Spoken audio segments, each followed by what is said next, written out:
that we have called for a long time a sanctuary, and sanctuary just means safe space. And so, and we want to be sanctuary not only in here but in the streets, and so this is why we do what we do. And we know that there is a crisis going on right now, that we have ICE raiding our siblings down in Hendersonville and rippling fear into the community and making people feel not at home and not safe. And so our response is always to love, and it's always to create sanctuary no matter where we are. And so I'm really grateful for some of our wonderful comrades in this work who are here and have been here helping, Sonny and David. And so, Sonny, you were here last year. Yeah, we went for a week solid, sometimes 16, 18 hours. We went for a week solid on the food drive. I was honored to be a part of that. It really was. And this is what we do, is we show up for each other. Yeah. Across all sorts of different lines of ways that our culture, I think, tries to tear us apart.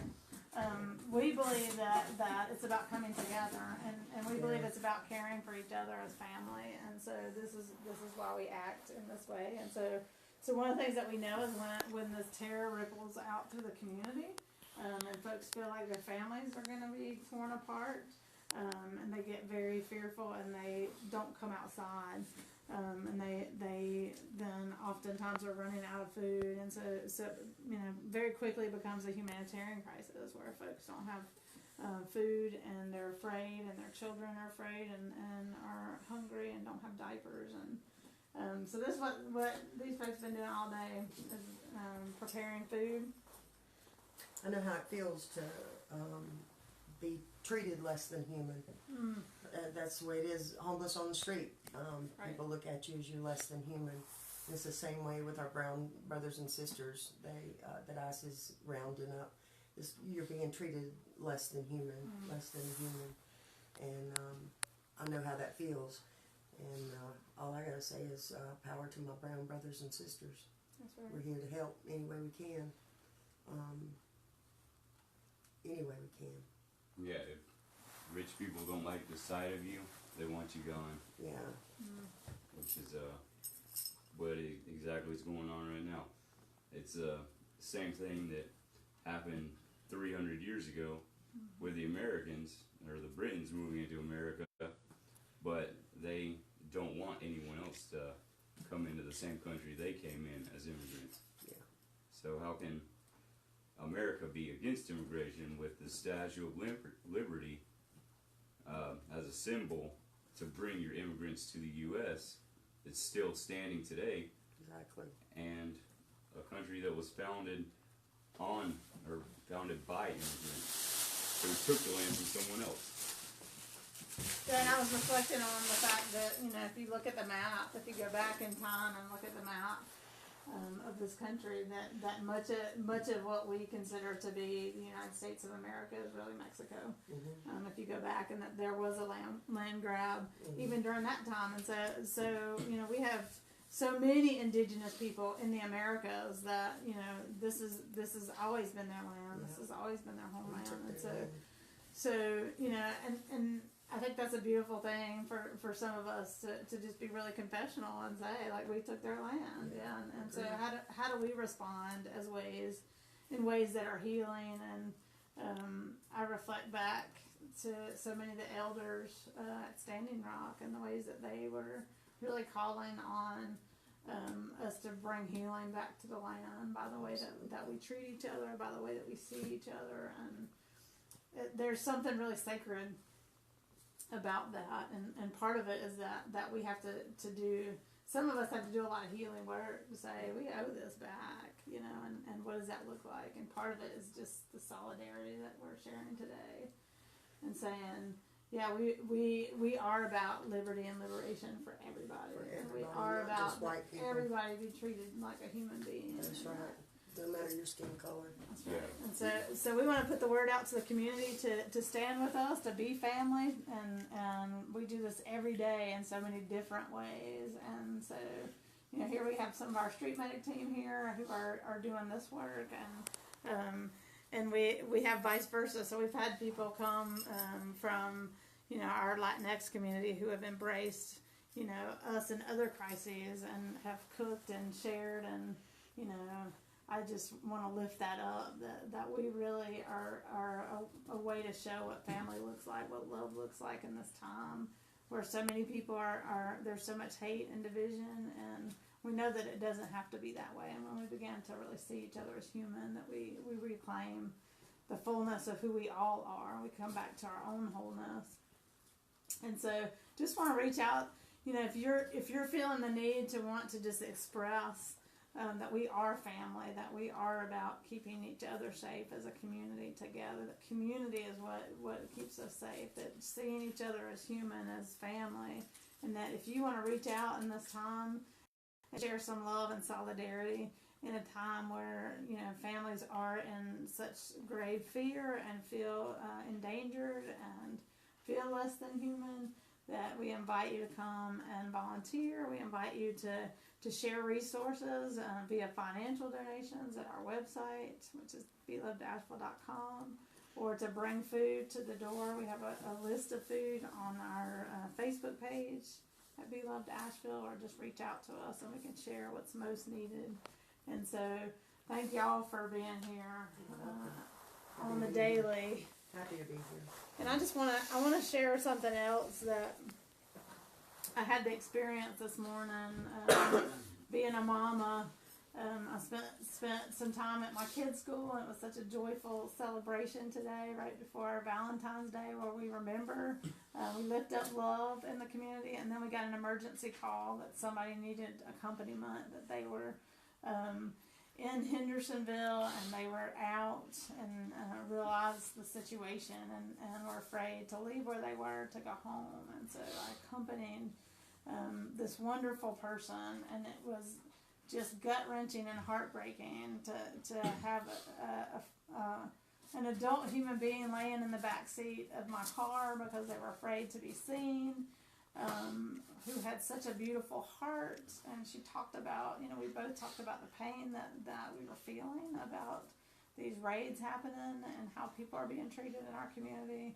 And we talked about being sisters together, and that we're not, neither one of us are citizens of here, and that we're citizens of a bigger family, a beloved community. And she said that her heart had so much pain, mucho pain. She said mucho pain. And so if you want to help alleviate that pain, and I encourage you also to reach out to Congress members and senators and say, this is not what we need to be doing, that we do not need ICE spreading terror into our neighborhoods and communities. And so please do that as well. We have, I think, somebody bringing food right to the door right now. Thank you so much. What a gift. What a gift. Appreciate you. And so folks are coming to the door, driving donations in. We will be here for the duration. So whenever you want to bring something by, come on over and bring a gift of love, or send a gift of love via our website. And again, thank you all for responding and recognizing, I just want to say at this hour, that we can change the narrative of this country, and we can change so much of what's happening into a story of love, into a story of healing and real human justice, where everybody has what they need for life. We know that we have the potential right now to change the story. And so we want to embody love in this moment, and we want to say that that's the story that we want to be written. It's a story that really has never been fully written in our history, a history that's really stained with slavery and genocide going way back. And we know that doesn't have to be. We know that homelessness doesn't have to be. We know that people being afraid to just be in their neighborhood, to pick up their child from school. I heard this today. That pains my heart as a mom, and that does not have to be the story. And let's change the story together to say we are family and that we belong to one another. We belong to the beloved community. And that's where our home is, and we can make that home right here together as we stand up for and with each other. Thanks, y'all, and keep watching. I guess you can talk us about all these donations. Like we have been receiving like this big container with onions, and what we have here. We have eggs out here and diapers. You can see we don't have many diapers, but we want to be able to give diapers, and we have boxes of baby food, lots of fresh produce, because we believe that, you know, in a time of crisis we need to boost our immune system, and so we have oranges, tomatoes, avocados, onions, carrots, lettuce, and so these are the things that we want to share. And here we have just staples: rice, tortillas, beans, oil, cheese, snacks, food for the kiddos, peanut butter, and that kind of thing. So we just want to invite folks to give what you can.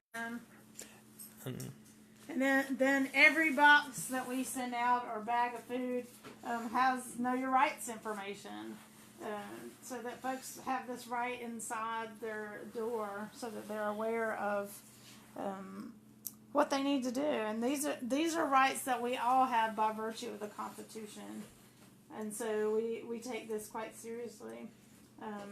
That these are rights that we have, and we also have human rights, and so this is really a combination, if you look at it, of recognizing our fundamental rights to our bodies, our persons, our homes, our neighborhoods, and the human right to be able to take care of our families and not have to live in fear, and not have to have our families separated from us, and that we all have the things that we need for life, like food and living wages. And these are huge, important things. And if we strip them from one person, we're really stripping them from ourselves. It's one of the things that we say about the Constitution, is that when we all uphold these rights, then, you know, we are upholding each other in that. And when fundamentally, if somebody loses their rights, then potentially anybody could lose their rights. And so we need to take this seriously. And so we want to put this out into the world. And again, this goes to everybody, multiple copies of these, and we encourage people to share them. And so if you need copies of these, you can certainly come by and get those, so that you can hand them out and have them where you are. The other thing that we really want to encourage folks, if you're going out to buy things to bring, to share, that you support your local tiendas. Particularly in this time, it's really important that we support financially communities that are under attack and feeling the fear that lies with this. And there are real economic implications when this happens. This is what we saw last time. We worked for 7 days around the clock providing food and Know Your Rights information to about 1,000 people.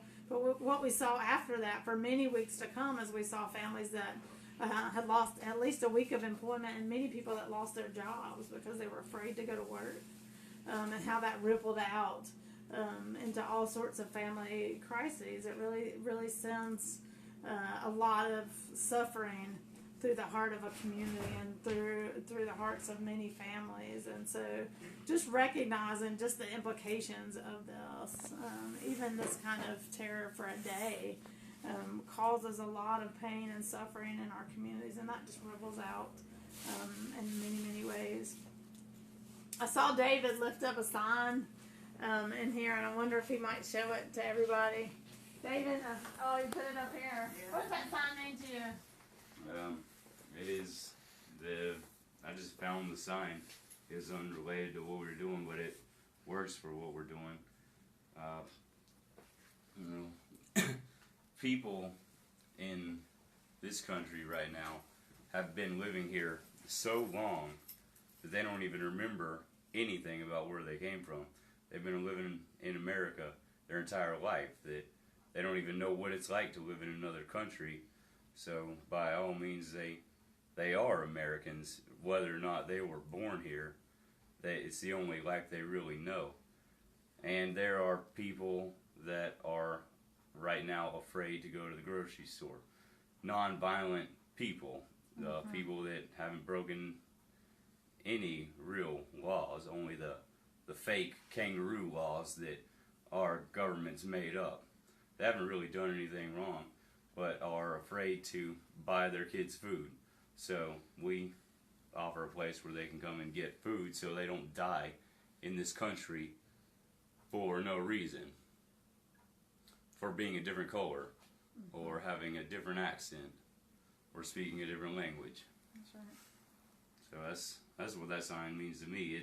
It means everything that we're doing right now. We aren't supporting a bunch of criminals like the immigration services want us to believe. We're just supporting people who the higher ups in our country want to call criminals because they don't like them. Yeah, these are the folks I saw today, and it just broke my heart. Was somebody that I just is a person that's trying to just make it and take care of her child, and it's just heartbreaking. And to see this, everybody's got a right to live, is so very essential, and we just want to lift that up and say that we've got to make some changes to be able to see each other as fully human, and to recognize our rights to live, and I think that's just so essential. And so this is just one gesture to say we're going to stand up and say that this is true, because if I have a right to live, then so does everybody else, and I'm gonna do that work to support everybody and their right to live and to be fully human and fully free. Right to exist. Exactly, the right to exist. We talk about this with homelessness so often, and it's true. The people in this country right now are afraid to shop at the grocery store, so they have to go without food because they're afraid they'll get picked up and sent to a different part of the world that a lot of them have no knowledge of and no immediate family in. If this is the way people like things, just remember you're in a country where people can't buy food, and anyone who supports immigration and INS and ICE, just remember they're taking immigrants out of the country now. Who's next? It's probably going to be you. It doesn't stop at the immigrants. They're terrorizing citizens of this country, and they are picking on the weakest one at the moment. But when they get rid of the weakest ones, they're going to go up the ladder until there's no one left, and everybody's under control, and everybody's in prison, and no one's afraid to go to the grocery store anymore. Not just the Latinos. So anyone who thinks that this is right, your kids may be facing the same problem later. I'm reminded there's a very famous quote by a pastor who pastored in Nazi Germany named Martin Niemöller, and he said, in essence, they came for the Jews and I wasn't a Jew, so I didn't stand up. And they came for the homosexuals and I wasn't a homosexual and I didn't stand up. And he goes on down the line and he said, and then they came for me. And that's what you're saying. And that's why we know we're all of one heart and one family. And so that's the work. And so just remind you again to please come and support in any way that you feel so moved, whether it's going to our website, BeLovedAsheville.com, and sharing a financial gift, which goes to buy diapers, it goes to buy food items that we have run out of in that moment, it goes to help pay for gas, to do deliveries, or we encourage you to come bring donations to the door, or come and share your skills and energy in giving this gift of love back to people that are hurting and in pain and in fear. And if that's you at home right now and you're feeling terrorized and you feel under threat, just know that we are here in love and that we are going to stand up and keep standing up, because we believe that we are all one human family. And so you're our sibling, you're our family, and we're going to fight for you, because nobody's safe and nobody's free until everybody's safe and everybody's free. And that's the work of love and liberation.